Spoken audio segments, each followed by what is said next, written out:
हैं तो वर्ण उसी भाषा की सबसे छोटी इकाई है। प्रत्येक वर्ण एक ध्वनि का प्रतिनिधित्व करता है, प्रत्येक वर्ण एक ध्वनि का ही प्रतिनिधित्व करता है जैसे, और उसी वर्णों से आगे चलकर शब्द बनते हैं। अक्षर क्या होता है मित्रों? अक्षर एक या एक से अधिक वर्णों के मिल से बनने वाली इकाई है, उसी को हम अक्षर कहते हैं। यानी कि एक या एक से अधिक वर्णों के मिल से जो बनने वाली इकाई होती है उसको हम अक्षर कहते हैं। अक्षर मित्रों, अक्षर का कभी नाश नहीं होता, इसलिए अक्षर यानी कि जो कभी नाश ना हो उसको अक्षर कहते हैं। अक्षर का कभी नाश नहीं हो सकता, यानी कि अक्षर कभी नष्ट नहीं हो सकता। उदाहरण के लिए का, की, कम, घर। वर्ण और अक्षर में अगर अंतर पूछा जाए मित्रों, तो वर्ण और अक्षर में अंतर पूछा जाए तो वर्ण जो होती है सबसे छोटी इकाई होती है लिखित भाषा की, और अक्षर एक या अधिक वर्णों का समूह होता है जैसे कम। अगर ध्वनि और वर्ण में अंतर पूछा जाए मित्रों, तो जो ध्वनि होती है वो सुनाई देती है। यानी कि हमने क्या बताया था शुरू में कि जो हमारी ध्वनि है ये मौखिक भाषा की सबसे छोटी इकाई है, और जो वर्ण है वो लिखित भाषा की सबसे छोटी इकाई है। तो ध्वनि हमें सुनाई देती है और वर्ण को हम लिखते हैं। यानी कि ध्वनि हम मौखिक रूप से बोलते हैं और वर्ण को हम लिखित रूप में लिखते हैं। ये बातें आप लोग ध्यान रखना। आगे है वर्णमाला। मित्रों, वर्णमाला किसे कहते हैं?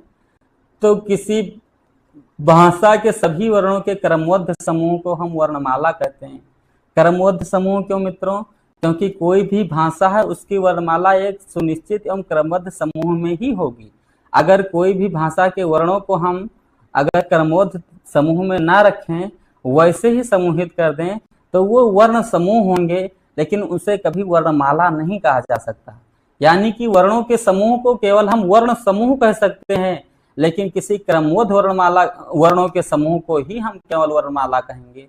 ये बातें ध्यान में रखना। वर्ण समूह मतलब केवल वर्णों का समूह हो सकता है। वर्णमाला क्या है? एक प्रकार का वर्णों का समूह ही है, लेकिन क्रमबद्ध तरीके से सभी वर्ण उसमें लगाए गए हैं। अगला मित्रों हम पढ़ेंगे हिंदी वर्णमाला के भाग।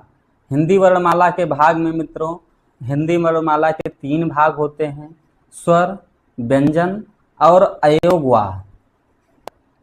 स्वर क्या होता? ये स्वर, व्यंजन और अयोगवाह के बारे में मित्रों अभी हम आगे वीडियो में चर्चा करेंगे। इससे पहले हम देखते हैं कि महत्वपूर्ण तथ्य कौन कौन से हैं भाषा और लिपि से संबंधित। तो हिंदी की लिपि हमारी देवनागरी है मित्रों, ये ध्यान में रखना। हिंदी बाएं से दाएं लिखी जाती है। वर्ण भाषा की सबसे छोटी इकाई होती है और ध्वनि भाषा की सबसे छोटी मौखिक इकाई होती है, ये ध्यान में रखना।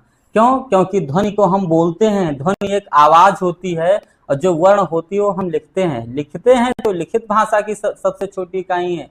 अगर हम बोलते हैं तो वो ध्वनि है, तो ध्वनि भाषा की मौखिक भाषा की सबसे छोटी इकाई है। वर्णों के समूह से मित्रों शब्द बनते हैं।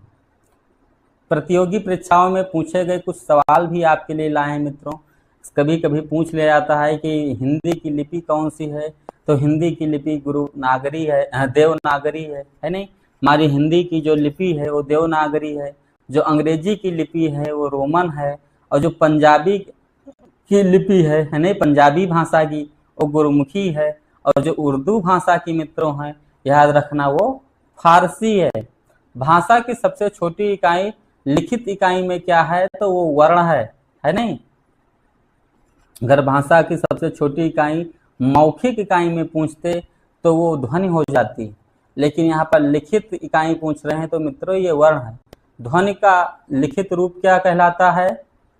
तो ध्वनि का लिखित रूप मित्रों वर्ण कहलाता है। यानी कि जो ध्वनियां हम बोलते हैं उसी को वर्ण के रूप में हम लिखित भाषा में लिखते हैं। स्वर और स्वर का वर्गीकरण, उसके बाद हम व्यंजन पढ़ाएंगे, व्यंजन के बाद में अयोगवाह पढ़ाएंगे। तो मित्र कर रहे होता है मित्रों, तो जिन वर्णों का उच्चारण हम बिना किसी अन्य वर्णों की सहायता से करते हैं, यानी कि हम स्वतंत्र रूप से कर सकते हैं, उन्हें हम स्वर कहते हैं। यानी कि स्वर वर्णों का उच्चारण हम स्वतंत्र रूप से करते हैं मित्रों, इसमें कोई बाधा नहीं होती है और न स्वर वर्णों को बोलने के लिए अन्य किसी वर्ण की सहायता लेनी पड़ती है।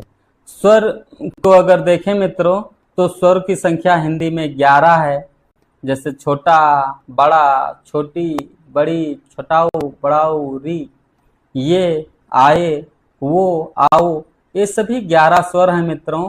अंग आहा छोटे स्तर में पढ़ाया जाता है, जैसे हम LKG में होते हैं, UKG में होते हैं, कक्षा 1 में होते हैं, या कक्षा 4 या 5 तक हमें पढ़ाया जाता है। लेकिन जब हम उच्च कक्षा में पहुंचते हैं, एक स्तर पर पहुंचते हैं, तो अंग आहा को हम अयोग वाह में पढ़ते हैं मित्रों, क्योंकि अंग आहा अयोग वाह के अंतर्गत ही पढ़ना चाहिए। क्यों? क्योंकि अंग आहा ना स्वर है ना व्यंजन है। अब हम मित्रों पढ़ रहे हैं स्वर की विशेषताएं क्या होती हैं। मित्रों कोई भी स्वर है तो स्वतंत्र रूप से बोले जाते हैं स्वर, उच्चारण में वायु का मार्ग नहीं रुकता है स्वरों के, प्रत्येक अक्षर में एक स्वर अवश्य होता है, कोई भी अक्षर हम बोलें तो उसमें एक स्वर अवश्य होगा।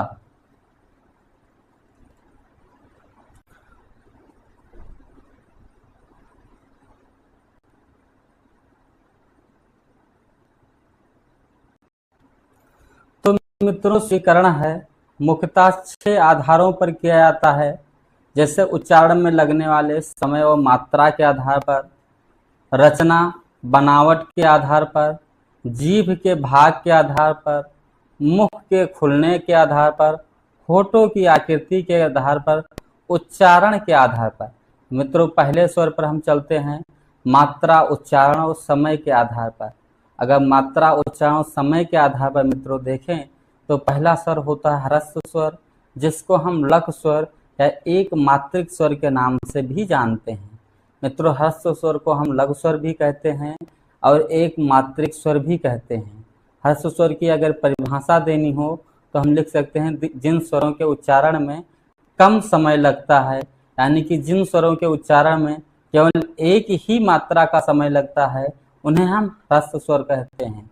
ह्रस्व स्वर की अगर संख्या पूछी जाए मित्रों तो ह्रस्व स्वर की संख्या 4 होती है, छोटा आ, छोटी ई, छोटाऊ और री। ये कुल 4 जो वर्ण हैं ये ह्रस्व स्वर के अंतर्गत आते हैं। मित्रों अगर हम आगे बढ़ें तो इसका उदाहरण भी कुछ दे सकते हैं, जैसे आ से अनार, इधर छोटी ई से, छोटाऊ से उधर लिख सकते हैं, री से ऋषि लिख सकते हैं।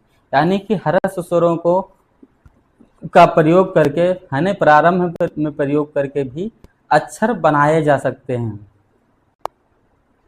दीर्घ स्वर में अगर पूछे मित्रों तो दीर्घ स्वर की परिभाषा होती है जिन स्वरों के उच्चारण में अधिक समय लगता है उन्हें दीर्घ स्वर कहते हैं। यानी कि दीर्घ स्वरों के उच्चारण में जो ह्रस्व स्वर होते हैं उनसे ज्यादा समय लगता है। ह्रस्व स्वर के उच्चारण में एक मात्रा का समय लगता था तो दीर्घ स्वर के उच्चारण में 2 मात्रा का समय लगता है, इसलिए दीर्घ स्वर को हम द्विमात्रिक स्वर के नाम से भी जानते हैं। मित्रों ये बात आप लोग ध्यान रखना। अगर हम दीर्घ स्वर की बात करें तो दीर्घ स्वर की कुल संख्या 7 होती है। इसमें बड़ा आ, बड़ी ई,